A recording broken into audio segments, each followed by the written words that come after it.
श्री कृष्ण गोविंदे हरे मुरारे, हे नाथ नारायण वासुदेवा। राधे राधे दोस्तों, सरिता ज्ञान गंगा में आप सभी का स्वागत है। आइए हम वैशाख मास महात्म की कथा का श्रवण करें। शंख व्याध संवाद, व्याध के पूर्व जन्म का वृत्तांत।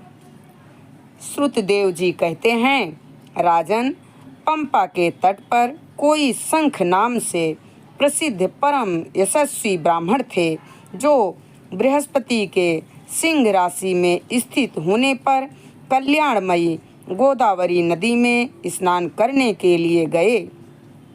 मार्ग में परम पवित्र भीमरथी को पार करने के बाद दुर्गम जल शून्य एवं भयंकर निर्जन वन में धूप से विकल हो गए थे। बैसाख का महीना था और दोपहर का समय। वे किसी वृक्ष के नीचे जा बैठे। इसी समय कोई दुराचारी व्याघ्र हाथ में धनुष धारण किए वहां आया।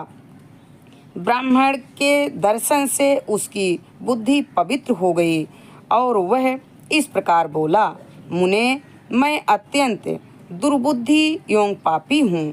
मेरे ऊपर आपने बड़ी कृपा की है, क्योंकि साधु महात्मा भगवत भाव से ही दयालु होते हैं। कहाँ मैं नीच कुल में उत्पन्न हुआ व्याघ्र, और कहाँ मेरी ऐसी पवित्र बुद्धि। मैं इसे केवल आपका ही उत्तम अनुग्रह मानता हूँ। साधु बाबा, मैं आपका शिष्य हूँ, कृपा पात्र हूँ। साधु पुरुषों का समागम होने पर मनुष्य फिर कभी दुख को नहीं प्राप्त होता।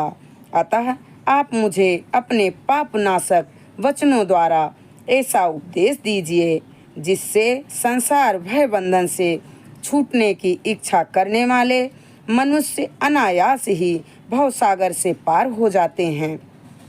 साधु पुरुषों का चित्त सबके प्रति समान होता है। वे सब प्राणियों के प्रति दयालु होते हैं।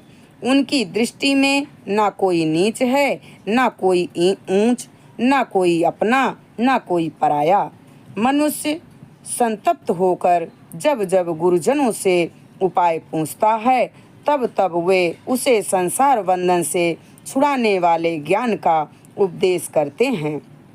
जैसे गंगा जी मनुष्यों के पाप का नाश करने वाली हैं, उसी प्रकार मूढ़ जनों का उद्धार करना साधु पुरुषों का स्वभाव ही माना गया है। व्याघ्र के ये वचन सुनकर शंख ने कहा, व्याध, यदि तुम कल्याण चाहते हो तो बैसाख मास में भगवान विष्णु को प्रसन्न और संसार समुद्र से पार करने वाले जो दिव्य धर्म बताए गए हैं, उनका पालन करो। मुनि श्रेष्ठ, शंख प्यास से बहुत कष्ट पा रहे थे। दोपहर के समय उन्होंने सुंदर सरोवर में स्नान किया और युगल वस्त्र धारण करके मध्याह्न काल की उपासना पूरी की। फिर देव पूजा करने के पश्चात व्याघ्र के लाए हुए श्रमहारी एवं स्वादिष्ट कैथ का फल खाया। जब वे खा पीकर सुखपूर्वक विराजमान हुए, उस समय व्याघ्र ने हाथ जोड़कर कहा, मुने, किस कर्म से मेरा तपोमय व्याघ्र कुल में जन्म हुआ और किससे ऐसी सुबुद्धि तथा महात्मा की संगति प्राप्त हुई? प्रभो, यदि आप ठीक ठीक समझें तो मैंने जो कुछ पूछा है वह तथा अन्य जानने योग्य बातें भी मुझसे कहिए। शंख बोले, पूर्व जन्म में तुम वेदों के पारंगत विद्वान ब्राह्मण थे। साकल्य नगर में तुम्हारा जन्म हुआ था।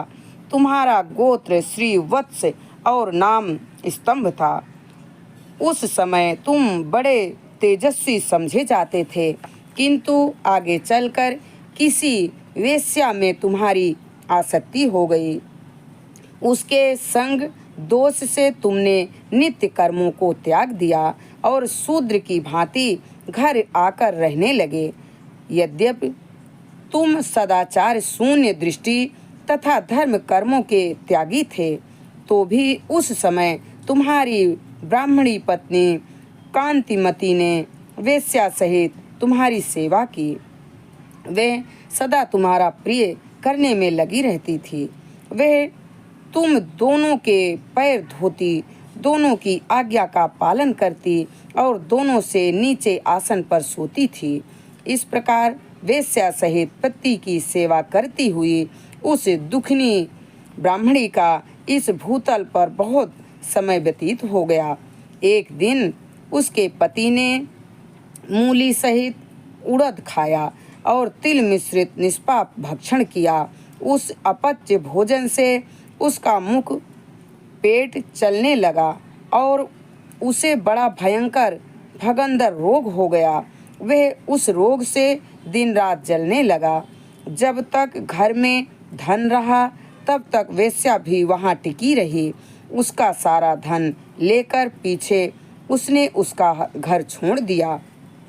वेश्या तो क्रूर और निर्दयी होती ही हैं।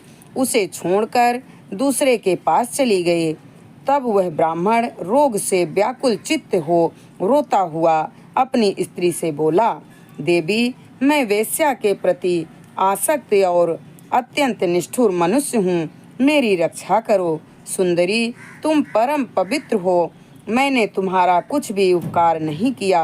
कल्याणी, जो पापी एवं निंदित मनुष्य अपनी विनीत पत्नी का आदर नहीं करता, वह 15 जन्मों तक नपुंसक होता है। महाभागे, दिन रात साधु पुरुष उसकी निंदा करते हैं। तुम साध्वी और पतिव्रता हो, मैं तुम्हारा अनादर करके पाप योनियों में गिरूंगा। तुम्हारा अनादर करने से जो तुम्हारे मन में क्रोध हुआ होगा, उससे मैं दग्न हो चुका हूँ। इस प्रकार अनुपता युक्त वचन कहते हुए पति ने वह पवित्र पतिव्रता हाथ जोड़कर बोली, प्राणनाथ, आप मेरे प्रिय किए हुए व्यवहार को लेकर दुख ना माने, लज्जा का अनुभव ना करें। मेरा आपके ऊपर तनिक भी क्रोध नहीं है, जिससे आप अपने को दग्न हुआ बतलाते हैं। पूर्व जन्म में किए हुए पाप की ही इस जन्म में दुख रूप होकर आते हैं। जो उन दुखों को धैर्य पूर्वक सहन करती है, वह स्त्री साध्वी मानी जाती है और वही पुरुष श्रेष्ठ समझा जाता है। वह उत्तम वर्ण वाली स्त्री अपने पिता और भाइयों से धन मांग कर लाई और उसी से पति का पालन करने लगी। उसने अपने स्वामी को साक्षात क्षीर सागर निवासी विष्णु ही माना। वह दिन रात पति के मल मूत्र साफ करती और उसके शरीर में पड़े हुए कष्टदायक कीड़ों को धीरे धीरे नख से खींच कर निकालती थी। ब्राह्मणी न रात में सोती थी न दिन में।